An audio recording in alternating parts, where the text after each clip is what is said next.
नमस्कार, मी पंजाब डक. राज्यामध्ये 10 मिनिटाचा 20 मिनिटाचा थोडाफार पाऊस येणार आहे म्हणून हा अंदाज लक्षात यायचा. खूप काय मोठा नसणार आहे म्हणून हा राज्यातल्या सर्व शेतकऱ्यांना लक्षात यायचा. त्याच्यानंतर 7-8 तारखेच्या नंतर चांगलं हवामान कोरडं होईल, पण तरी पण स्थानिक वातावरण तयार होऊन थोडाफार पाऊस येणार आहे म्हणून हा अंदाज सर्व शेतकऱ्यांना लक्षात यायचा. राज्यात शेतकऱ्याला सांगू इच्छितो की ज्यांना शेतीची कामे करायची असेल तर तुम्ही काय करा, ह्या म्हणजे आता 8 तारखेपासून 8 ऑगस्ट पासून हवामान कोरडं होईल. काही काही भागात ठिकठिकाणी सूर्यदर्शन होईल, कोरडं होईल म्हणून हा अंदाज लक्षात यायचा आणि आपण आपल्या शेतीची कामे करायची. त्याच्यानंतर राज्यामध्ये 15 ऑगस्ट नंतर परत राज्यामध्ये पुन्हा पाऊस सक्रिय होणार आहे, पण ते पाऊस काय होणार आहे, विदर्भाकडे असणार आहे.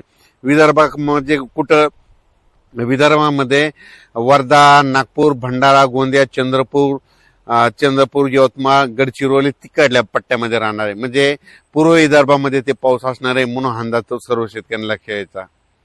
तसेच कोकणपट्टी, नाशिक, कोल्हापूर, त्याच्यानंतर पुणे ह्या पट्ट्यात काय होईल, आणखीन 2-3 दिवस सरी मात्र चालूच राहणार.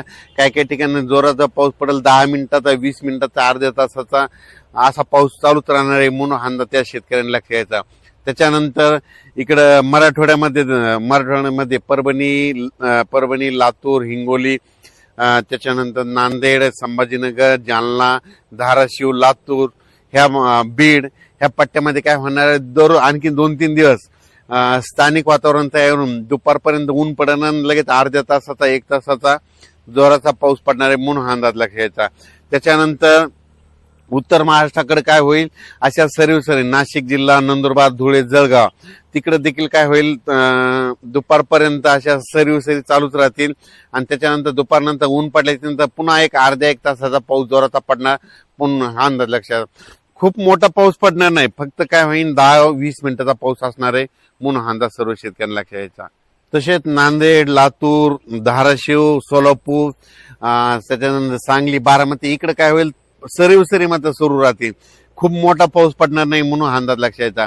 पण तरी पण काय होणार आहे, ह्या 3 दिवसामध्ये आज म्हणजे 6 ऑगस्ट, 7 ऑगस्ट आणि 8 ऑगस्टच्या दरम्यान सोलापूर जिल्हा, लातूर जिल्हा, धाराशिव जिल्हा, इकडे सांगली जिल्हा, बारामती 2, कडाष्टी, बीड ह्या परिसरामध्ये काय होईल, अर्ध्या तासाचा 1 तासाचा जोराचा पाऊस पडणार आहे. स्थानिक वातावरण तयार होऊन म्हणून अंदाज लक्षात येतात. खूप मोठा नाही, पण अर्ध्या तासाचा, 20 मिनिटाचा, 10 मिनिटाचा, 5 मिनिटाचा असा पाऊस पडून जाणार आहे म्हणून हा सर्व शेतकऱ्यांना लक्षात यायचा. सोशल मीडियामधून असं ऐकण्यात येतं की सप्टेंबर ऑक्टोबर मध्ये पाऊस कमी पडणार आहे, पण सर्व शेतकऱ्याला सांगू इच्छितो की सप्टेंबर ऑक्टोबर मध्ये परतीचा पाऊस जोराचा पडणार आहे, धुमाकूळ घालणार आहे म्हणून हा अंदाज सर्व शेतकऱ्यांना लक्षात यायचा. त्यानंतर एक अशी बातमी आली की टेम्परेचर वाढणार, उलट टेम्परेचर वाढल्यामुळे फायदा होणार आहे. जितकं टेम्परेचर वाढेल त्यावेळेस काय होतं, उष्णता वाढते. उष्णता वाढली की हवेचे कमी दाब तयार होतात. कमी दाब तयार झाले की वारे जास्त दाबाकडून कमी दाबाकडे येत असल्यामुळे राज्यातला पाऊस वाढणार आहे. पण सर्व शेतकऱ्याला आणखीन एक सांगतो, महाराष्ट्राला 2 समुद्र आहेत, अरबी समुद्र आणि बंगालच्या खाडीचा समुद्र. अरबी समुद्रात मधून जरी काही भागामध्ये पाऊस नाही पडला तर तुम्हाला सांगतो 20 सप्टेंबर नंतर काय होतं की बंगालच्या खाडीमधून पाऊस येतो, त्या शेतकऱ्याची हरभऱ्याची, ज्वारीची पेरणी करून टाकतो. आणि शेतीमध्ये सगळ्यात महत्वाचा काही भाग असे आहेत, काही जिल्हे असे आहेत की त्यांना बंगालच्या खाडीचा म्हणजे याचा पाऊस चांगला पडतो, परतीचा पाऊस जास्त पडतो. मग त्याच्यामध्ये जिल्हे सांगतो, नांदेड जिल्हा झालं, परभणी जिल्हा झालं, धाराशिव जिल्हा झालं, त्याच्यानंतर इकडं जालना, त्याच्यानंतर इकडं अहिल्यानगर, सोलापूर जिल्हा, सांगली जिल्हा, सांगोला तालुका ह्या पट्ट्यामध्ये काय. त्याच्यानंतर मानखटाव म्हणजे एक सातारा जिल्ह्यामध्ये मानखटाव असा एक तालुका आहे, तिथं दरवर्षी पाऊस आता देखील कमी आहे. मग त्यांना पाऊस कधी पडतो तर त्यांना परतीचा पाऊसच येतो म्हणून हा अंदाज लक्षात यायचा. अहिल्यानगर मध्ये देखील परतीचाच पाऊस जास्त पडतो म्हणून अहिल्यानगरच्या शेतकऱ्यांनी अंदाज लक्षात यायचा. बीड जिल्हा, त्याच्यानंतर धाराशिव जिल्हा, सोलापूर जिल्ह्यात देखील परतीचाच पाऊस चांगला पडणार आहे म्हणून हा अंदाज त्यांनी लक्षात घ्यायचा.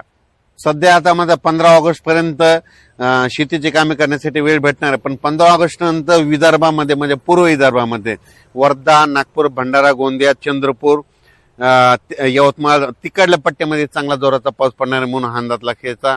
अचानक वातावरण बदल झाला तर परत एक मेसेज दिला जाईल. धन्यवाद.